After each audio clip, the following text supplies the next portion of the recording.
3 anos despois do desaloxo do Centro Social ocupado Escarnio en Maldícer, en Compostela, e das mobilizacións en defensa deste proxecto dunha parte do movimento social, a causa nos xulgados avanza, pero cunha soa persoa procesada. A xuíza dictou un auto de sobresemento e arquivo da causa para 9 das persoas que nun principio permanecían imputadas. Hoxe, neste espazo aberto, afondamos na causa do Escarnio. Por unhas cidades que coloquen a vida no centro. Benvidas e benvidos a un novo programa de Espazo Aberto.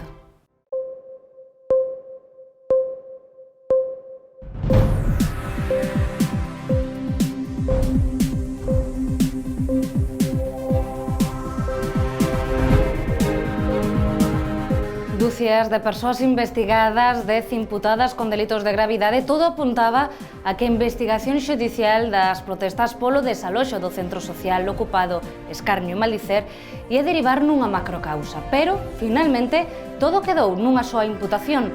A única persoa procesada é xustamente a única persoa que denunciou 2 policías por omisión de socorro e vexacións. O proceso xudicial do coñecido como caso Escarnio continúa adiante, pero cunha soa persoa procesada. Nesta causa, o xulgado investiga as protestas polo desaloxo do Centro Social ocupado Escarnio en Maldícer, en Compostela. Houbo dúcias de persoas investigadas pola policía e 10 imputadas con delitos de gravidade. O 8 de xaneiro de 2020, a xuíza ditou auto de sobresemento provisional e arquivo da causa para 9 das imputadas. O único procesado que queda nestes momentos é Chema Naya, que denunciou a 2 axentes da Policía Nacional polos delitos de lesións, omisión do deber de socorro e un delito contra a integridade moral por vexacións durante a súa detención. Durei na manifestación a mellor 4 ou 5 minutos, nada máis, foi sair desde a Praza 8 de Marzo, subir, e cando estábamos na Praza do Pan houve unha carga policial e eu fun para a dereita, estaba indo para a dereita correndo da policía, e o que pasou foi que un policía que estaba baixando a furgoneta, sin ter o casco baixado ni nada sequera, golpeoume así cas 2 mans na cabeza e nada máis, eso foi o que pasou. Xa estaba, despois estive inconsciente, me despertei esposado dentro dunha furgoneta da policía. Chema foi a única persoa que denunciou as 2 policías pola agresión que sufriu na concentración de apoio a Escarnio. A parte da lesión tamén se denunciaba a falta de omisión de deber socorro, porque realmente non atenderon, non deixaron que pasara a ambulancia, e todo eso está investigado tamén no mesmo proceso onde estaban os acusados do Escarnio, e despois, cando se editou o auto de transformación, onde realmente estaban as persoas que finalmente van a ser xulgadas, solamente estaba Chema, que era a única persoa que denunciara. O resto de persoas, realmente, pois o xulgado considerou que non había probas suficientes para imputarlle ningún tipo de delito, en cambio, a Chema sí, cando tampouco se practicaron ningún tipo de diligencias encamiñadas a averiguar realmente os feitos que denunciou a policía.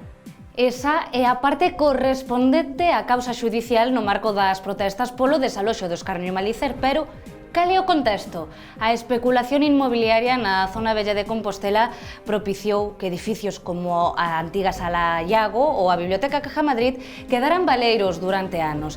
Tamén era o caso deste inmoble. O desaloxo produciuse en 2017, despois de 3 anos de actividade.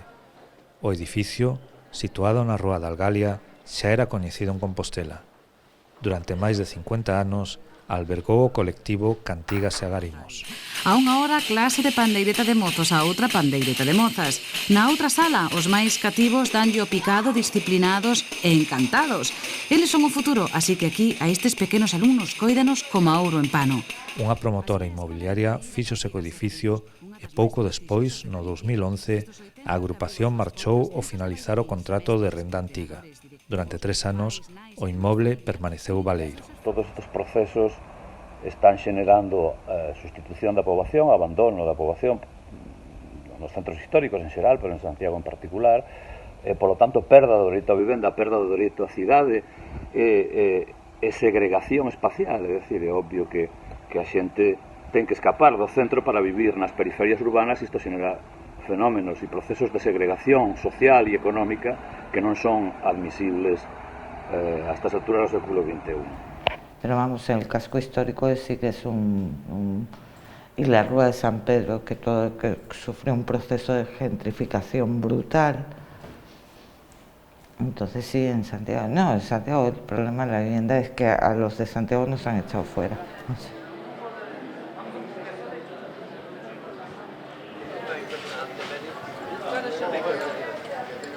Calquera acción que implique resistencia civil e que implique a non aceptación do imposto, sabemos que vai vir a represión, entonces é moi importante que exista esa rede, que todas nós sexamos partícipes dela, non solamente cando nos toca de cerca, sino cando lle toca a outra compañeira ou alguén mesmo que non coñecemos. Eu penso que é moi importante que exista unha rede de solidaridade, porque iso garante o futuro da loita, garante tamén a integridade mental e afectiva das participantes da mesma, vamos.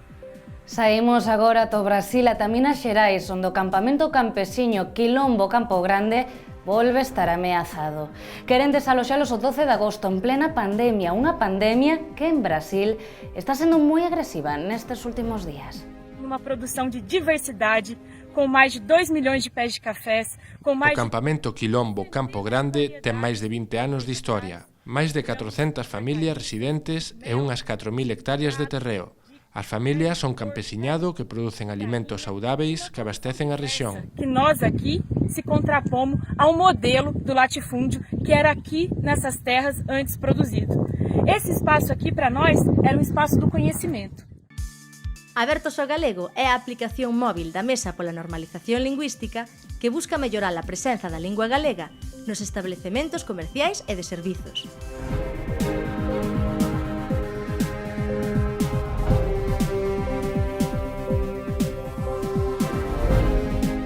De volta a Galiza, contamos xa 116 venres negros na CRTVG.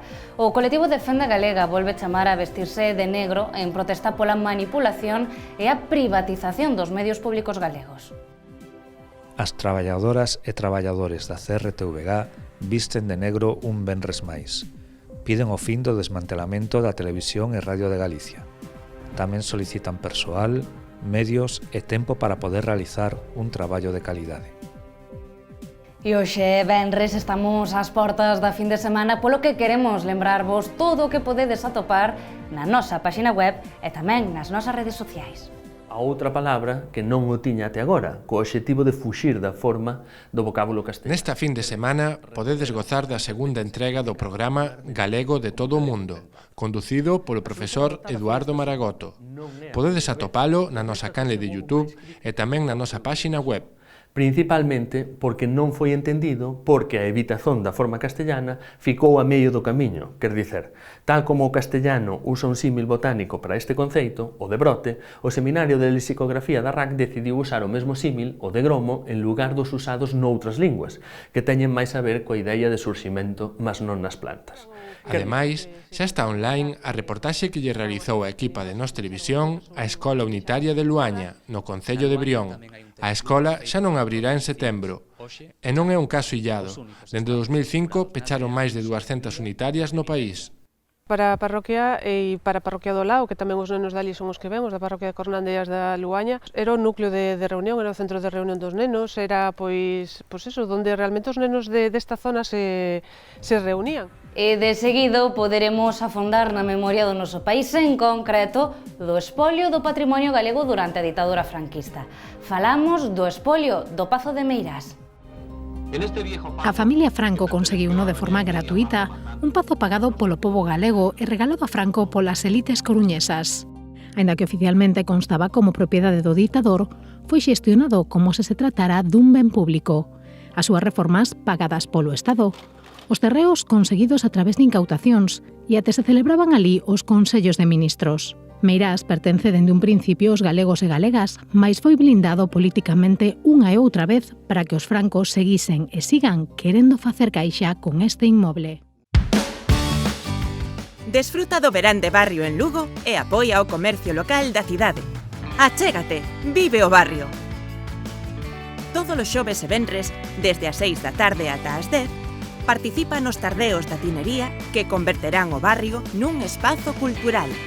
Haberá dinamización con DJs, así como actividades e obradoiros para adultos e rapazada.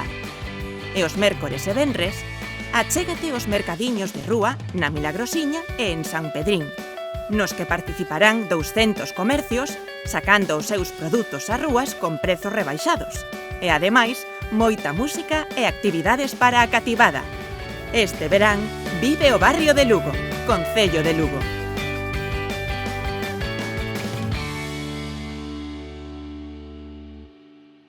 E marchamos con Sofía Espiñeira, que acaba de presentar o videoclip de A Vida Contemplativa, tema pertencente ao primeiro disco da cantautora galega, ali onde agroman as ervas. Nos marchamos. Abur! Unha burbulla de xabón que flota nas alturas e non logra pisar terra firme, xira entre as nubes de cor violeta cando o sol marchou e a lúa sube. E pregúntome cando parará esta viaxe que non volve, vai, que ascende sen querer baixar. E pregúntome ás veces se o flotar é natural ou é sen máis un modo de escapar. Oxe dá igual, un café con canela ao mediodía, un cigarro máis para esfumarme, unhas raiolas de sol, quizás un toque de guitarra, unha canción.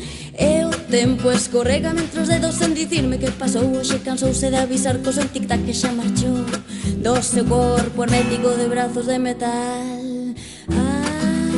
Pra non esquecer escribo outra lista de cousas que facer, moito máis linda e ordenada, que a que aínda non tachei. E repítome mañá comer